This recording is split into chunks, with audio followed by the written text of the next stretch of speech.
તો વડાપ્રધાનના રોડ શોને લઈને વડોદરામાં તૈયારીઓ થઈ રહી છે। ઓપરેશન સિંદૂરના ઉપલક્ષ્યમાં સર્કલને સજાવવામાં આવ્યું। એરપોર્ટ સર્કલ પર તૈયાર કરાયું છે સિંદૂર સર્કલ।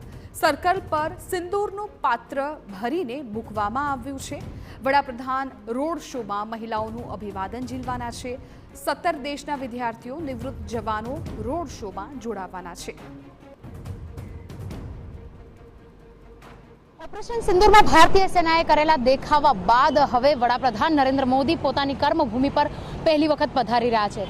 સિંદૂર સન્માન યાત્રામાં વડાપ્રધાન નરેન્દ્ર મોદી વડોદરાના મહિલા શક્તિ, નારી શક્તિનું અભિવાદન ઝીલશે। ત્યારે વડોદરા શહેરના એરપોર્ટ સર્કલ પર આજે સિંદૂર છે, સિંદૂર દાન થકી એક સર્કલની તૈયારી કરવામાં આવી છે અને આ તૈયારીના ભાગરૂપે તમામ જે સિંદૂર દાન છે, સિંદૂરની ડબ્બીઓ છે, તેના થકી એક સર્કલનો એક ભાગને સજાવવામાં આવ્યો છે।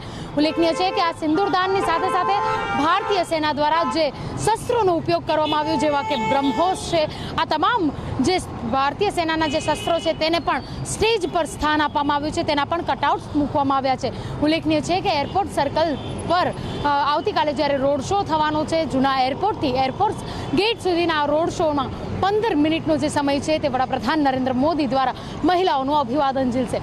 મહિલાઓ નારી શક્તિ દ્વારા પાલિકાની કર્મચારીઓ હોય કે વહીવટી વિભાગના મહિલા કર્મચારીઓ, આ તમામ મહિલાઓ સિંદૂરી સાડી પહેરી અને વડાપ્રધાન નરેન્દ્ર મોદીનું સ્વાગત કરશે। ત્યારે વડાપ્રધાન નરેન્દ્ર મોદી દ્વારા આ 1 કિલોમીટરના રોડ શોને લઈને પોલીસ દ્વારા રિહર્સલ પૂર્ણ કરવામાં આવ્યું છે, તો બીજી તરફ આ તમામ જે મહિલાઓ છે તેઓને સિંદૂર પણ આપવામાં આવશે, તે પ્રકારનું આયોજન કરવામાં આવ્યું છે। કારણ કે મહિલાઓનો સૌથી મહત્વનો શણગાર એટલે સિંદૂર કહી શકાય। અને આ સિંદૂર સન્માન યાત્રામાં વડાપ્રધાન નરેન્દ્ર મોદી વડોદરાની નારી શક્તિનું સન્માન ઝીલવાના છે। કેમેરા પર્સન રોહિત ગોલ સાથે અંજલિ ઓઝા, TV9 વડોદરા।